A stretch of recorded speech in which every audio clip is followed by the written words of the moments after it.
Verbal Pals, my special VPs. Welcome back to my channel. If you're new to my channel, my name is Dr. Emasi. I post videos on the art of verbal interaction with difficult people, how to show zero emotional reaction, and how to be cool, calm, and calculated in your verbal communication with them. This channel will teach you how to be mentally quick on your feet. Hello everyone, today's topic is how to shut down people who want to walk all over you. This is a very interesting one.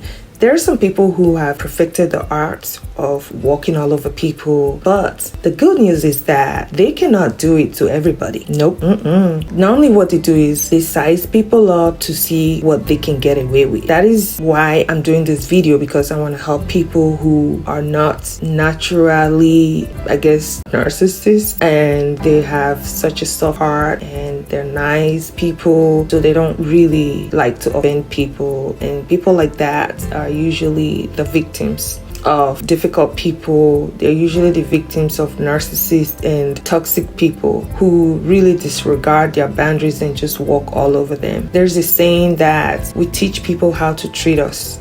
If someone crosses the line with you and you ignore it or you brush it off because you're trying to be nice, you just taught that person that you are dismissible and that they are permitted to cross your boundaries and even wipe off your lines. Now, there are some people who will nip things in the bud immediately. They may not be a narcissist or difficult people, but it's just that, over time and growth and maybe genetics too, right? They know how to just nip things in the bud. They know how to call people out and just set the record straight right there at that very minute. So those people, that's a great skill to have, and those people, they should be emulated. Well, today I'm gonna be giving you 4 tips that you can put in your toolbox to help rise above difficult people and people who just want to walk all over you. With that said, let's go to the 4 tips, but this time around I'm going to start from number 4 and count down to number 1. No, please wait till the end of the video, because number 1 I saved the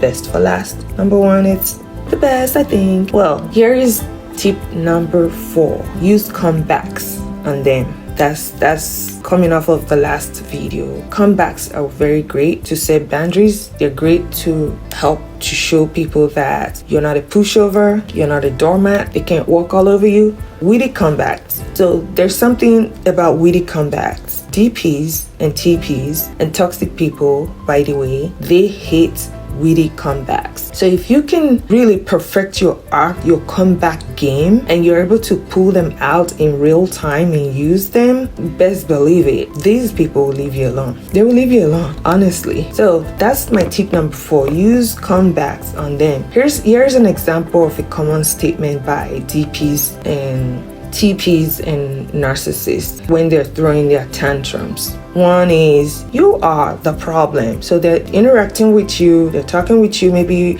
you guys are addressing some issues, and they will always want to make it a bad guy. So they tell you, you are the problem, right? Anytime you're interacting with someone who you're trying to make understand your point of view and they're dismissive or playing the finger pointing game with you, just know that they're not listening to you at all, and what they will do really is escalate issues. The minute they say you are the problem, what I recommend is pull out a witty comeback on them. One that you can use is, you can say, wow, what a wonderful discovery. What do you call somebody who talks to problem? Because they say you are the problem, right? Now you're asking them, what do you call somebody who talks to problem? And then you can answer the question. You can just say, oh, before they say anything else, you could just say, oh, a drama king, oh, a drama queen. Essentially putting it back on them that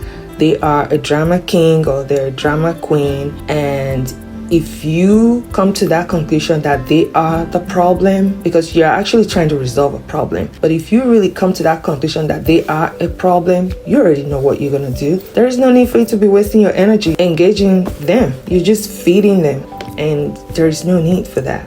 The truth is that you are not the problem, and you do not want problems because that's not your nature, right? But their nature is to gaslight, to project, and you can't really get through to them. So it's a waste of time and energy trying to talk things out with them, especially if it's just you and them. So what I recommend is, if you want to have a fruitful conversation with them, be sure to have a third party present. Have someone there, someone who is going to actively listen and hopefully without any bias. So what I say is, if you get to a place where you feel the need to always record your conversation with a particular person, or you wished there was a recording of a conversation you had with them, because now you're having this conversation and it's about something you talked about before, and of course they're gaslighting, and you wished you had a recording, right, to play it back for them to listen to what they're saying that's completely contradicting what they're saying right now, you just know it that you're dealing with a gaslighter. I'm not going to go into what a gaslighter is today, but in another post I will talk about it. I will give more details about gaslighters and how to shut them down and how to rise above them.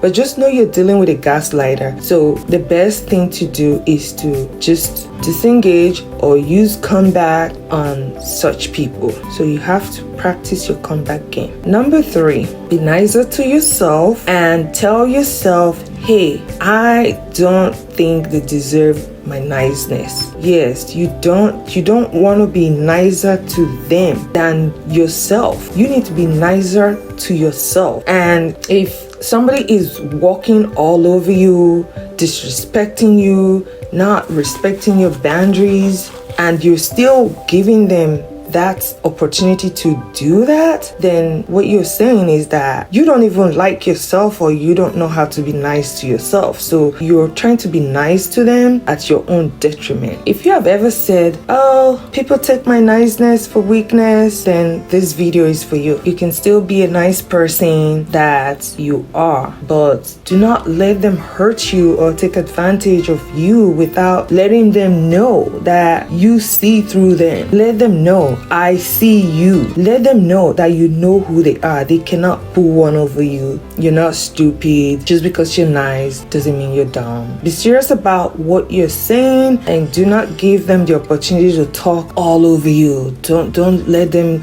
overshadow you in the conversation to where they can't even listen to anything that you have to say. If you're dealing with a super DP, super difficult person, your best bet may be to end the conversation and just disengage.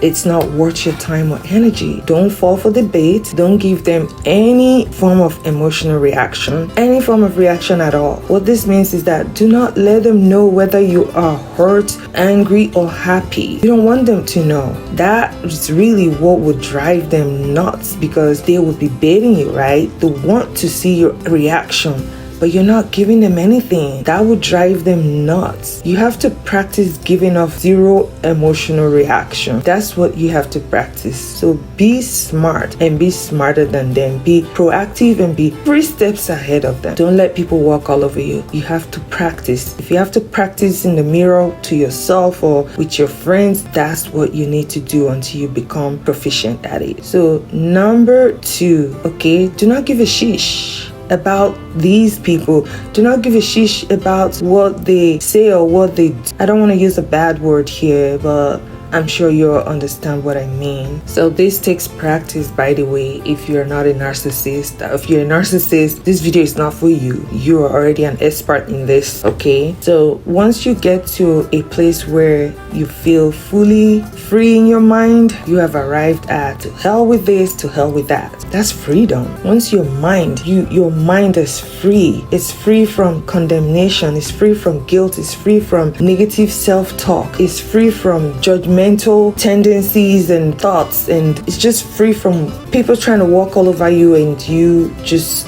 feeling sorry for yourself. Once you get to that place where your mind does not give a shish, you are free. You're free.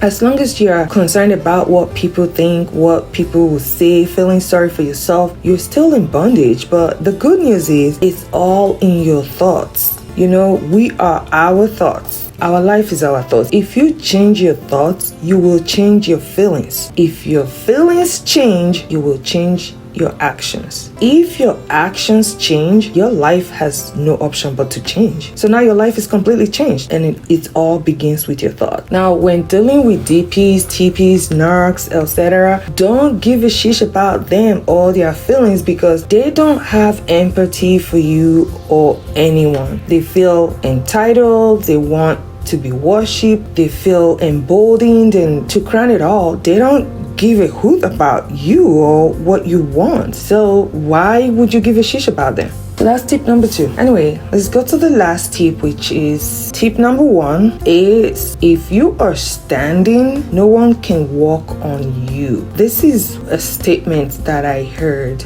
last year, and it really woke me up. This is what made the light bulb just go out. Turned on, and I was just like, wow, I would never ever in my life allow someone to walk all over me, because I realized that for anybody to walk on you, you will have to be lying down. You see that? You can only be walked on if you are lying down. So if you're lying down and people are stepping on you, you are a doormat. If you are a doormat, why would you be mad at people walking on you? But for a long time, I will be wondering, why are people taking advantage of me? Why are people walking on me? But I realized I am not standing. I'm not standing. How do I expect people to not walk on me when I'm lying down? I'm such a beautiful mat lying down. Of course, they're going to walk on it. So this is the most incredible tip that I will say you need to put in the front of your head. You have to be mindful about this. You have to remind yourself about this. Do whatever it takes for you to always remember this. If you are standing, no one can walk on you. Stand tall and be bold. Now, it's easy to tell somebody stand tall and be bold. How can I be bold? But you have to work on it. You have to work. You have to practice. It takes practice, because for so many years you've been this other kind of person. So now you need to learn to be assertive. You need to learn to be bold. You need to learn to stand tall. You need to learn to call out people when they are wrong or when they are hurting you. So it's practice. So be very mindful and calculated about what and where you focus your thoughts. As we've seen in the other tips, your thoughts become you. It becomes your life. So be mindful, be calculated about what and where you focus your thoughts and what you speak about. It's okay to talk things through with someone who is not toxic to alleviate some tension, but don't repeat it over and over again, and don't overdo it. Don't say it to multiple people. I would recommend do not give your narrative more than twice, and when you do, try to give the short version and tell anyone else who comes looking for you to start judging or telling them whatever is going on that, you know what, they're too late. You've used up all your prescription. Tell them they're too late. So what you need to do, when you keep practicing all of this, you're gonna grow a thick skin. So you need to grow a thick skin where nothing rattles you, nothing bothers you, nothing, you're just like that. You know what, you're just living your life to the fullest. Okay, in another post I will give more details on how to grow a thick skin, and for that we're ending this video today. Thank you so much for joining and for listening to the end of this video. See you next time. Bye.